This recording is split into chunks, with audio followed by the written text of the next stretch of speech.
All right, we are going to begin by talking about electric potential.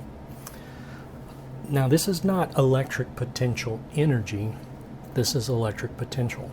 And we're going to introduce the topic by backing up a little bit and talking about gravitational potential.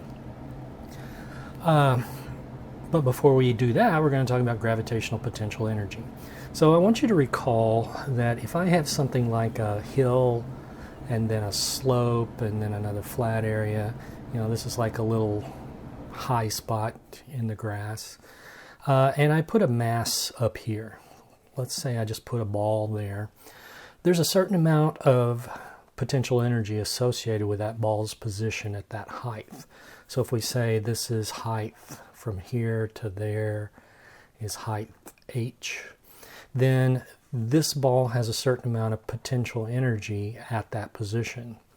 And if we move the ball down here, if it rolls down here, it has another amount of potential energy down here. Let's call this potential energy 1, and this will be potential energy 2. Well, the difference in potential energy between those two spots is what's important. We would identify this. We might even call this the 0 position and this the H position of a number line here.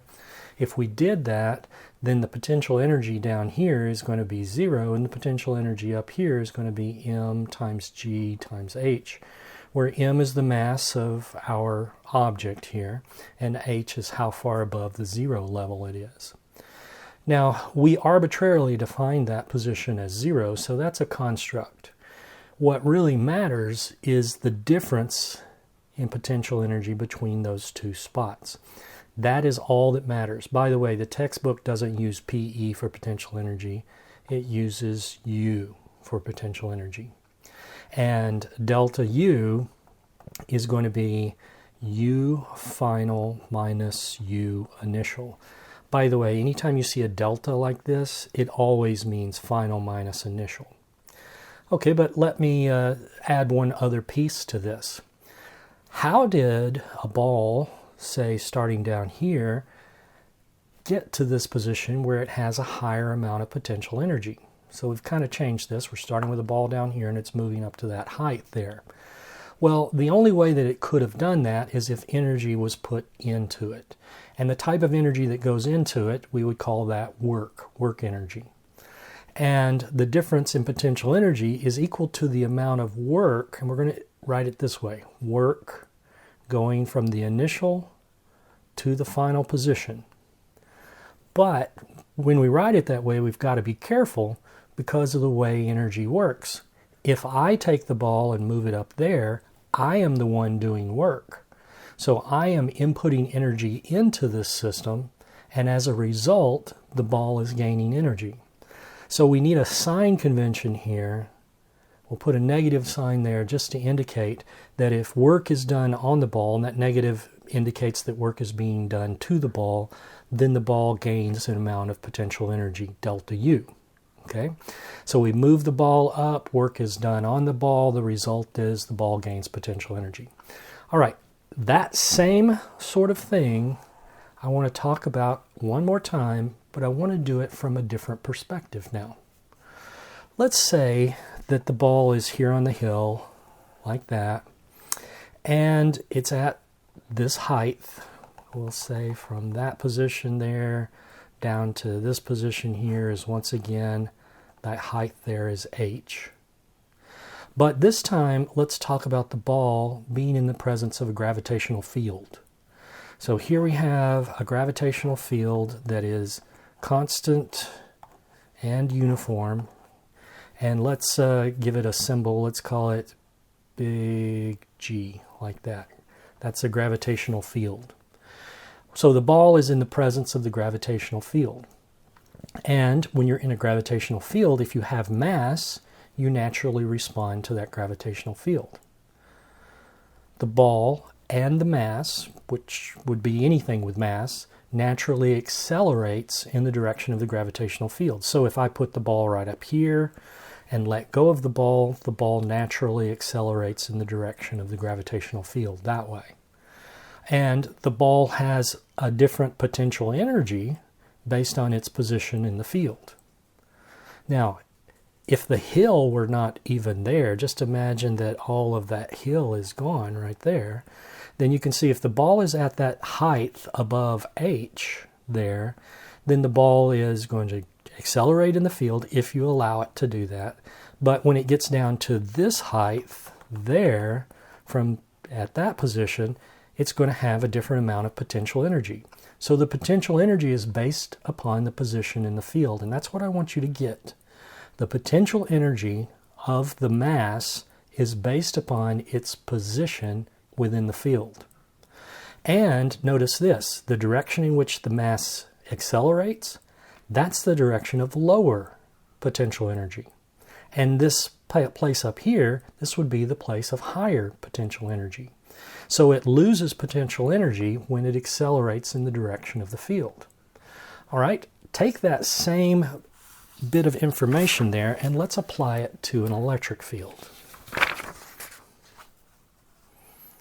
So using the same analogy then, let's imagine that we have an electric field now.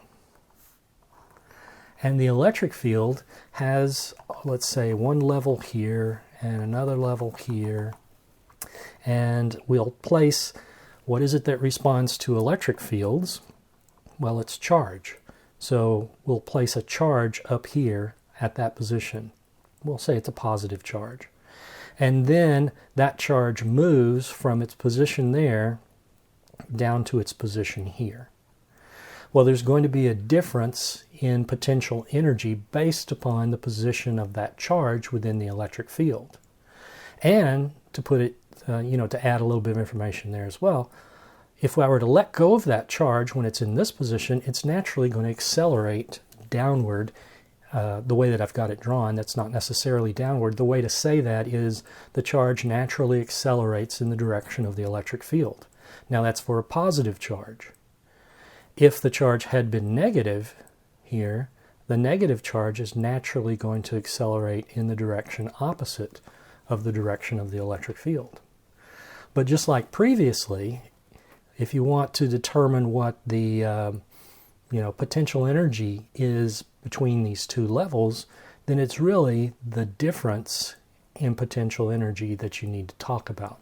It's the difference between the potential energy at each of these two places here. And one more thing, this layer here, this level represents the position of higher potential energy, and this down here represents the level of lower potential energy.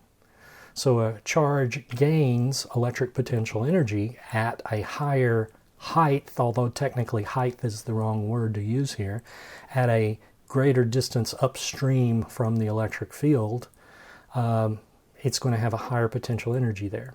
Okay, but so far everything we've talked about has been potential energy. I'm going to change the conversation a little bit just by taking off that energy and talking now about electric potential. Electric potential is equal to the amount of electrical potential energy of a charge, and it's going to be a charge in the presence of an electric field, divided by that charge. So, and this is going to be true, even though I put electrical there, this term potential would apply to gravity as well. Now, the basic idea here is that there is something special about that position, about that level in the electric field. So even if there were no charge there, even if we scratched out and there's no charge there, or there, there's still something about that level in the electric field that is different from this level in the electric field. And the difference that we're talking about now is the potential. So there's a potential difference between those two layers right there. Now the exact same word would be used if we're talking about a gravitational field and we're talking about a mass in the gravitational field. There's a difference in potential between those two levels right there for the gravitational field. Now, the potential then has nothing to do with masses or charges being within the field itself. because we're dividing by the charge here, that takes it out of the equation. So really we're talking about the potential energy per charge, but there's no charge there. It's the difference in potential energy between those two layers.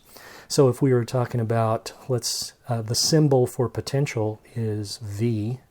So if we're talking about, let's make that a big G, that's the gravitational potential energy. Then that's going to be the gravitational, I'm sorry, I said potential energy. That's the gravitational potential, V. That's the gravitational potential energy divided by mass. So it would be U divided by some mass. And let's put a subscript 0 because that's the mass that would be in the gravitational field or the electric field, in gravitational field in this case. And we put that subscript 0 on there to indicate that it's a test mass, meaning that it is a mass that is so small that its own gravitational field does not affect the gravitational field that it is in. By analogy then, the potential, the electric potential, is the amount of electric potential energy per charge. So it is U divided by Q naught. And the Q naught is the charge that is so small that it doesn't really affect the electric field that it happens to be in. So this is really a definition of what electric potential is. Potential is equal to U divided by Q naught. So that's potential energy up here, excuse me, potential energy up here. The unit for potential energy is joules divided by Q naught, the potential, the unit for Q naught is coulomb. So a joule per coulomb is a unit for electric potential. And this is one of those units that we give another name, and we call this one a volt. And we abbreviate it as V. Now you got to be careful here because the symbol for potential is V and the unit for potential is V. You should be able to tell them apart based upon the context of whatever problem you're talking about.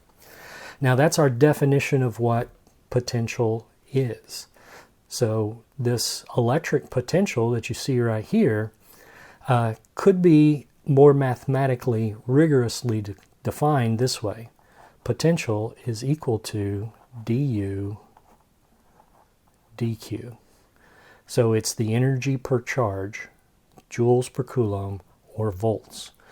Sometimes you will hear this idea of electric potential talked about and called something that may be more familiar to you, voltage.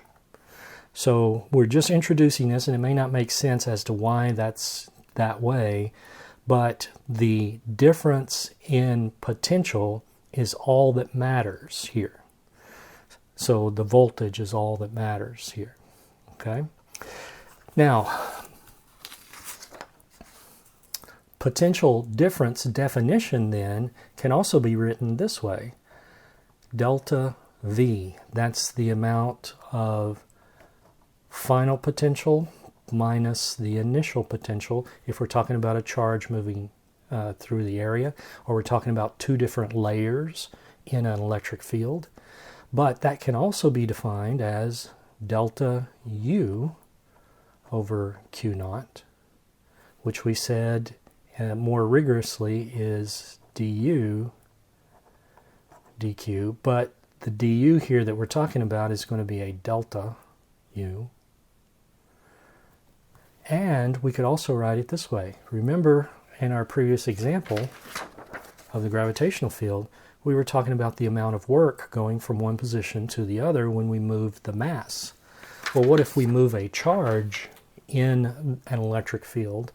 We can write that as minus the amount of work going from the initial to the final position divided by the charge that we're moving.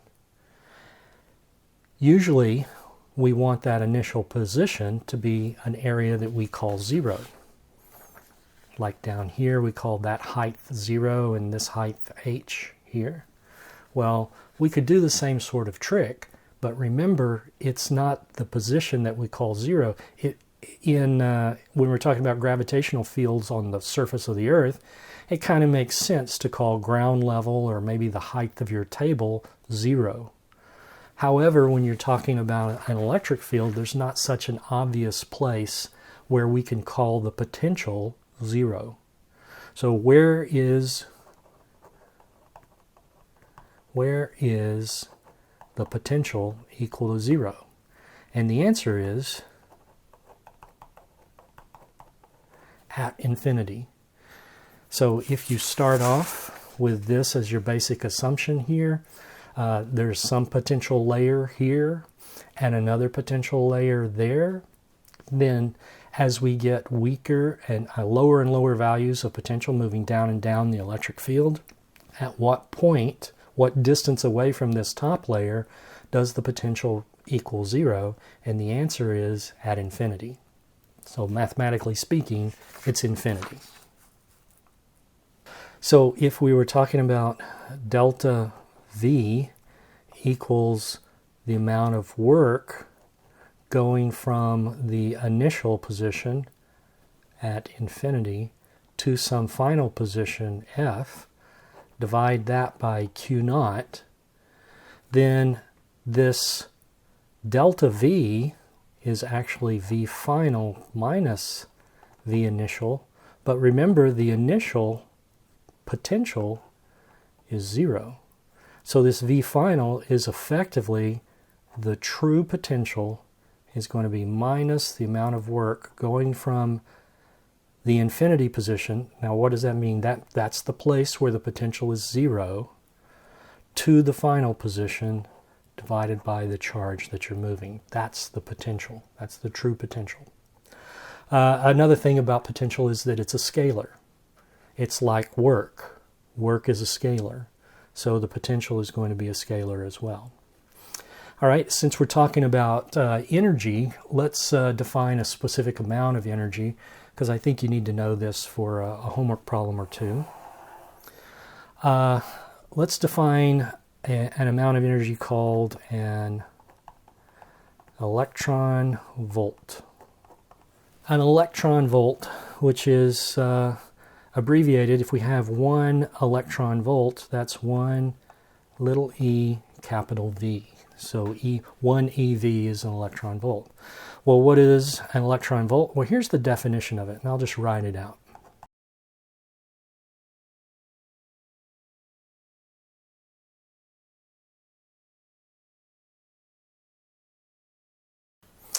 Okay, there we have the definition written out.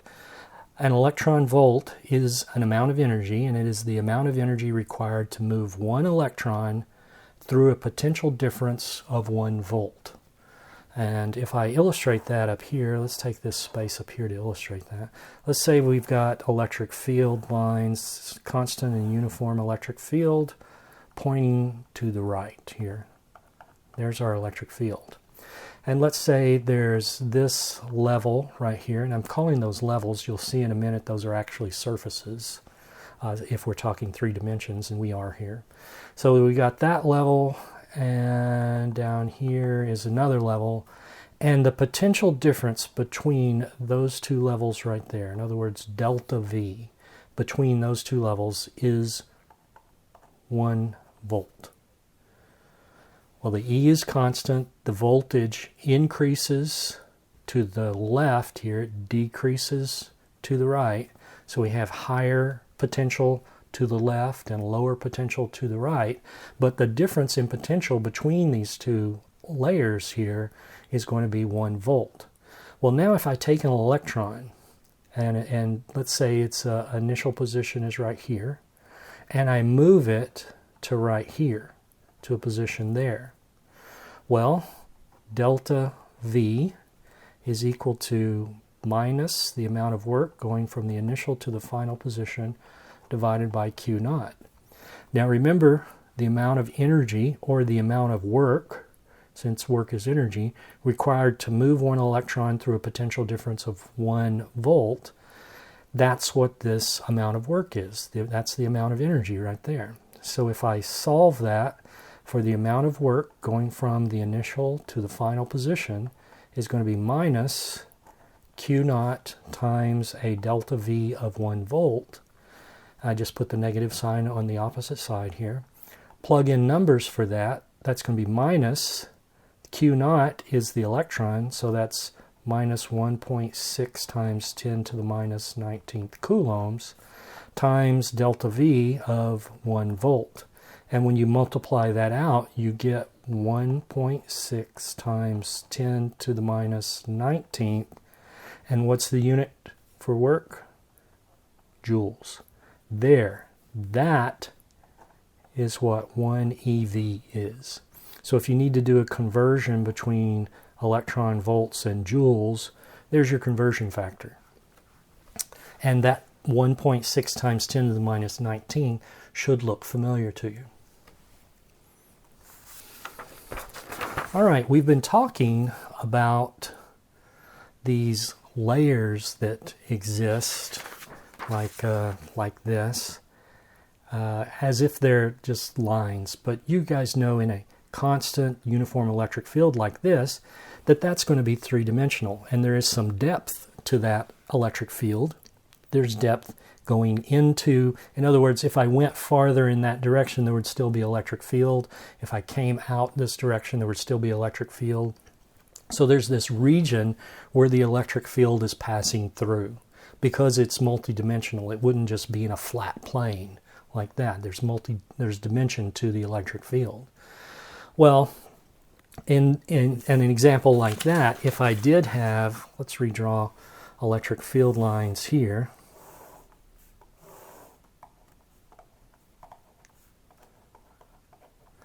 And there's some dimensionality to that, then if I pick what I've been calling a level here, what that is going to be is it's going to be a plane. So there is a plane right here where the potential is all the same. So it's the same potential along that plane. There would be another plane down here, or another plane right here, where the potential along that plane, at any spot on that plane, there is the same potential. So these are surfaces, really, and that's called an equipotential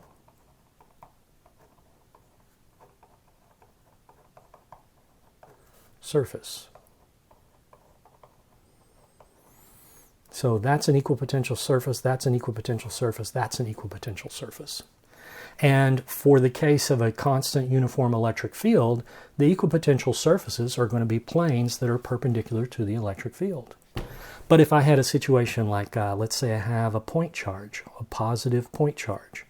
Well, you know that the electric field lines radiate outward into space in all directions, like that. Well, if I went out a distance r out here, then I get one potential due to the presence of that charge. If I come out here the same distance in the opposite direction, I get the same potential there, as long as I'm the same distance away. And over here, the same potential, over here, the same potential. So these are all equipotential points. So if I were to do that an infinite number of times, it would trace out an equipotential surface. And for the case of a point charge, the equipotential surface is a sphere. So this spherical shell right here, that represents the position where the potential is all the same. There could be other equipotential surfaces inside here. Those are going to be spheres that are centered on the point charge. Other equipotential surfaces outside that layer. All of those are equipotential surfaces, but they are not the same potential. So the potential here might be V3, this might be V2, this might be V1. As you get closer and closer to the charge, the potential is going to be greater. Why is that? Because you're going in the direction opposite the electric field. So in the direction of the electric field, the potential drops as you get farther up, farther downstream, like that. If you had a different charge configuration, let's say you had a dipole here, like that. Well, the electric field lines look like this.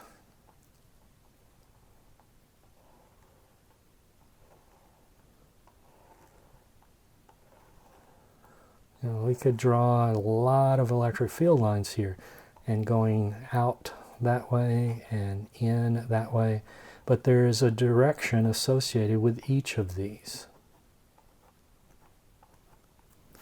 Now, those are the electric field lines. Well, what about the equipotential lines? Well, here is a fact that will help you figure out this equipotential surface that surrounds a dipole. You need to know that the electric field is always perpendicular to the equipotential surface.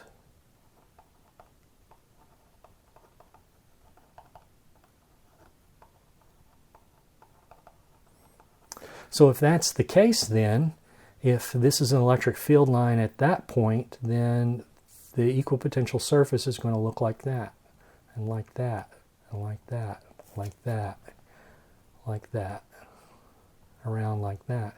So if you did that an infinite number of times, it would trace out a surface that looks something like that. Now that's not a sphere, that's kind of an oblate spheroidal type of shape, but the charge is not at the center. If you did the same thing down here, you would get a similar type of potential around that charge. And if you did it out here, the potential is going to look, equipotential surfaces are going to look something like that, or like that. If you went right through the middle, though, the equipotential surface is going to be a plane that passes right through the center of the two charges. Now, this should tell you that there is a relationship between the potential and the electric field. If you know one, then you should be able to get the other. And in a uniform electric field, like this, here's a uniform electric field that we have here.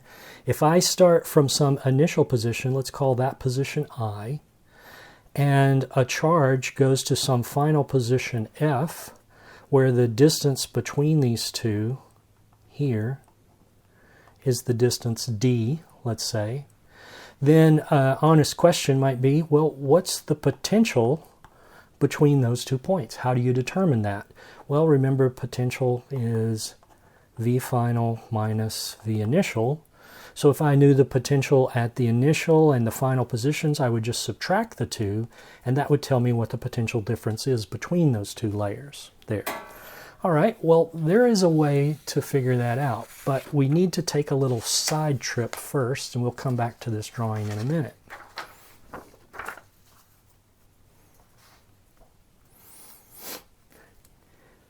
So, in general, you should know this. You should know that work is equal to force times distance. So a particle acted upon by a force over a certain distance tells you the amount of work.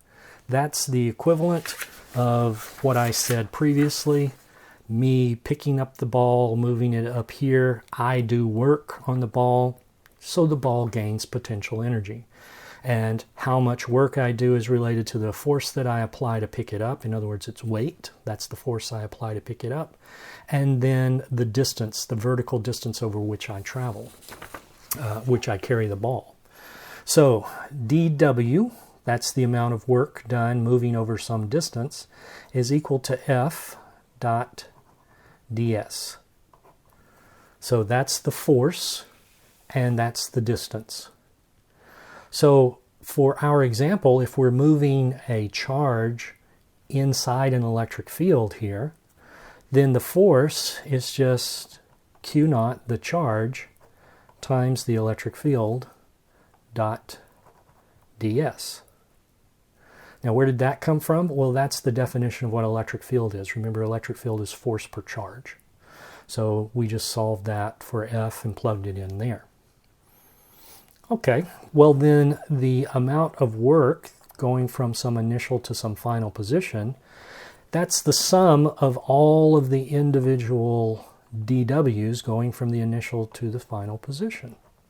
That's the amount of work. So what is that? Well, plug that in here. Q naught, that's a constant here, so we can factor that out. That's the integral going from the initial to the final position of E dot ds. D dot ds. So what we have here is we have a line integral. Okay, well, recall also that delta V, difference in potential, is minus the work going from the initial to the final position divided by Q naught. So put these two thoughts together here and we come up that the potential difference between two layers, between two equipotential surfaces, is equal to minus the integral from the initial to the final position of E dot ds.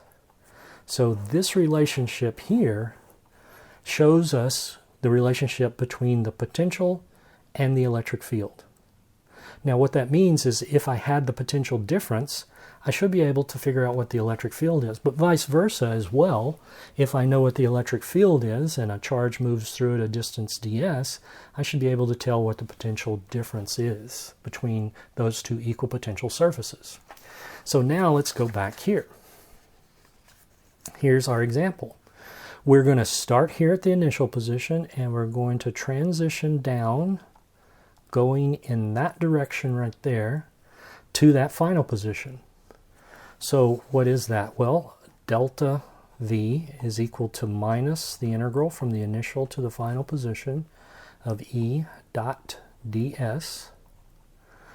Let's take the dot product and separate it out, very similar to the way we did Gauss's law.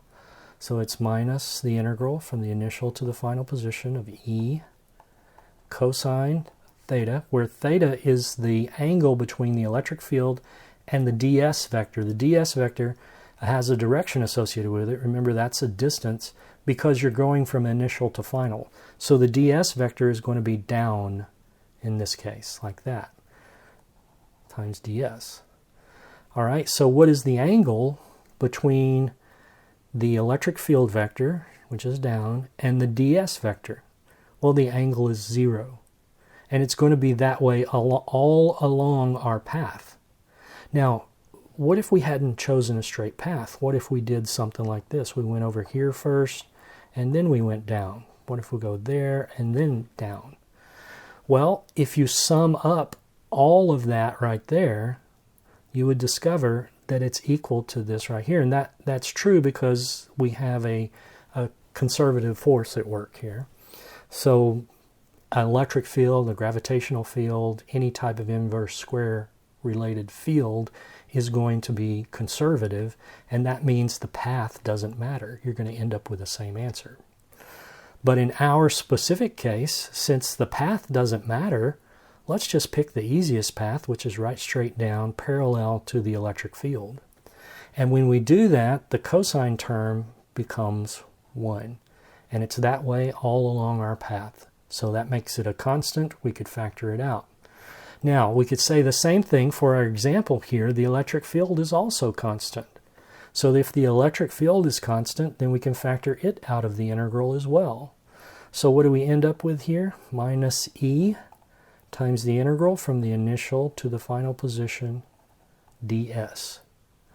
Okay, well, what is that? What's this integral evaluate to be? It's just the length from here to there. Remember, that's a line integral. So it's the distance from the initial to the final position, which we defined as d. So in other words, this integral evaluates to d. So the potential difference between two layers in a constant uniform electric field is given by this equation right here. Now that only applies in the case where we have a uniform electric field. It's going to be different if we cannot factor the E out. We might have to do a different type of analysis here in order to figure out what the potential difference between 2 points are. But we can do that. Nevertheless, I want to stress here that if you look at this, the negative sign is indicating something to you. What it is indicating is that this layer back here has a higher potential, and down here there is a lower potential. So I've said this before, I'll say it again now. If you're going in the direction of the electric field, you are going in the direction in which the potential is getting smaller. And that's why that negative sign has to be there. Because if D points down this way, then you're going in the direction of the decreasing potential. So your delta V value is going to be negative. So a positive charged particle not only accelerates in the direction of the electric field, but we could also say that it will accelerate from the higher potential to the lower potential. So the positive charged particle accelerates from higher to lower potential. A negative charged particle accelerates from lower to higher potential.